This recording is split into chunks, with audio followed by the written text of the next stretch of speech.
Meron ako ditong pakwan, no?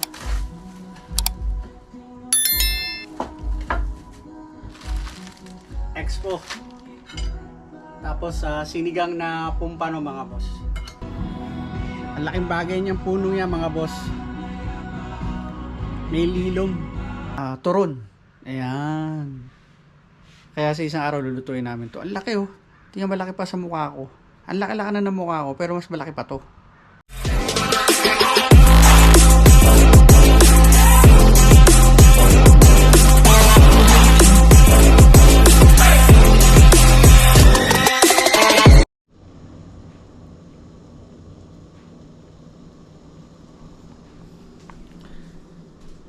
Nagluluto ako ngayon mga boss. Nilagang tilapia. Lagyan ko ng ano, patatas, bok choy at repolyo mga boss. Ito yung ating tilapia oh. Oh, lagyan ko muna pala ng paminta. Ito.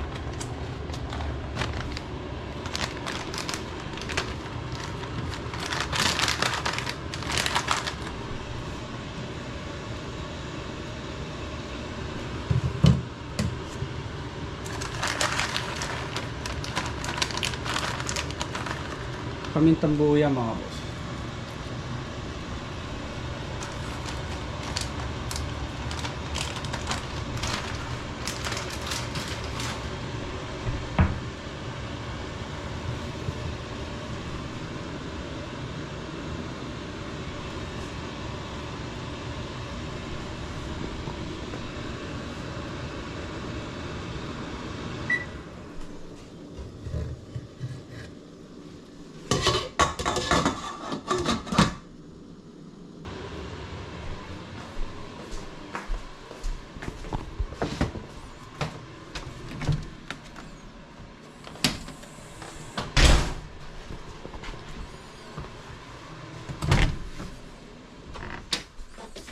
Ito yung minower natin kahapon.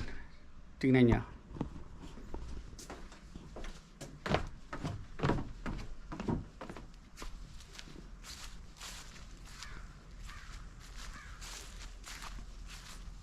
Ayan. Malinis ang tingnan. Diba? Patulin daw namin yung nasa taas. At hanggang sa maputol namin to hanggang dito. Dito muna namin to putulin sa taas. Tapos hanggang dito. Para daw magtuloy-tuloy. Itong mga sanga-sangang yan ang nasa ilalim. Ganun daw yun eh. Parang hindi ko alam kung ano ibig sabihin nun, basta kailangan ganun daw eh. Kaya pala nung lumipat kami dito, nakatanim na yan tsaka ito. Medyo mababa pa yan dati eh. Pero ngayon ang taas na. Tsaka ito. Ayan, silang dalawa. Ayan oh. Lutong na yun oh.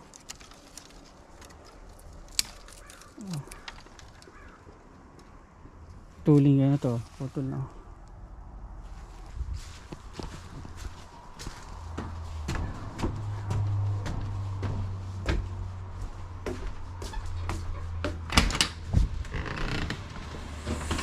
Balik tayo dito sa niluluto natin.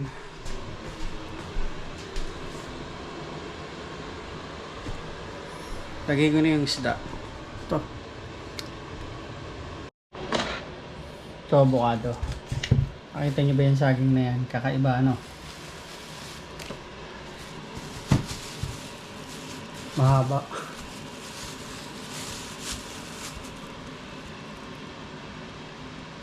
Guatemala.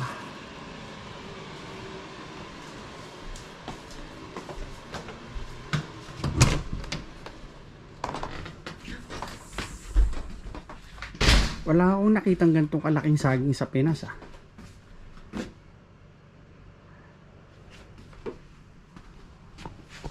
Sa Fresh Mart, sabi sa akin nung isang katrabaho ko, ito daw ay kumbaga para sa atin ang kaparehas nito ay saba. saging na saba, yung nilalaga.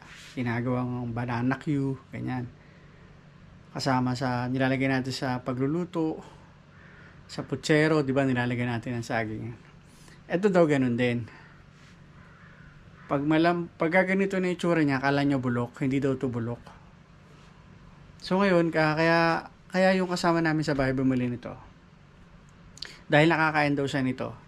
Doon sa kaibigan niya na sinabi na bibili daw nito at masarap daw to para daw tong saba.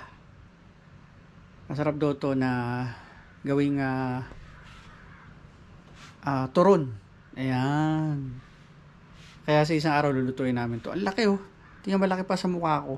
Ang laki-laki na ng mukha ko, pero mas malaki pa to. Tama ba? Aba, kasi laki ng mukha ko. Dilaw na ano. Ang ingay kasi yung aming ano. Pinoksa ko yung exhaust. Dalawa yan eh oh.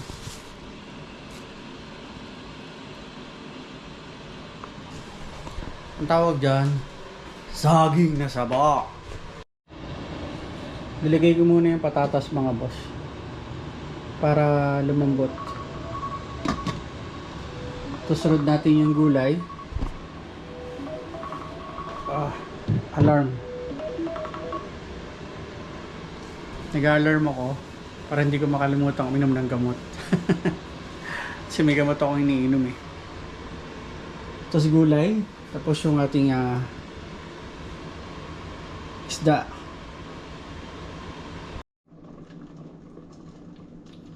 Sunod na natin yung ating gulay.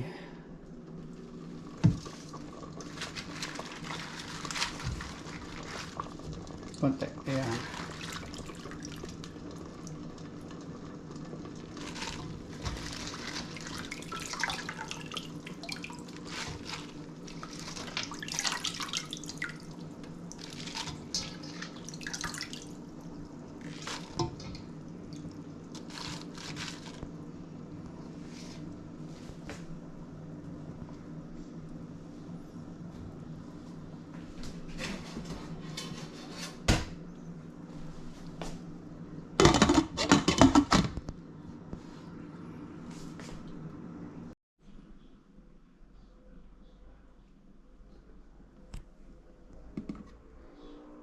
Luto na mga boss ang ating nilagang tilapia. Patayin na natin. Iwan na lang natin dyan mga boss.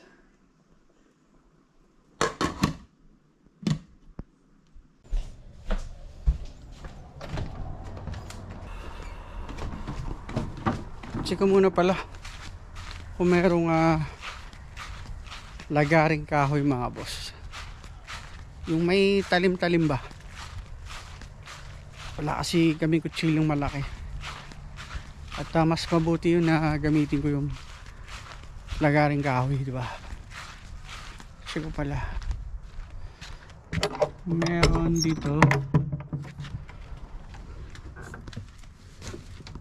Wala ba yata? Wala ngayon.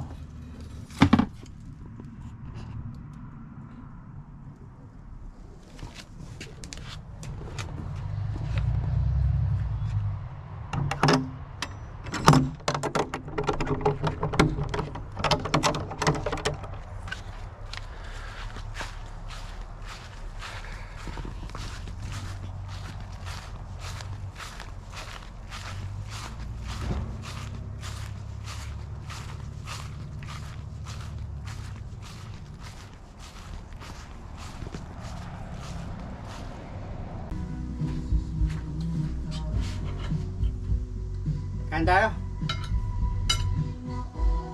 Meron ako ditong pakwan, no?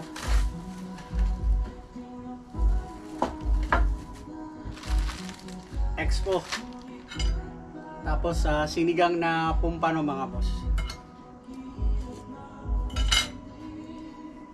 May pasok ako sa 7-Eleven.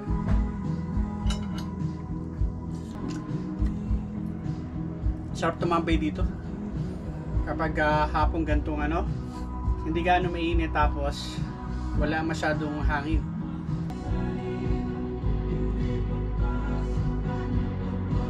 Diba? Ang laking bagay niyang puno niya mga boss. May lilom.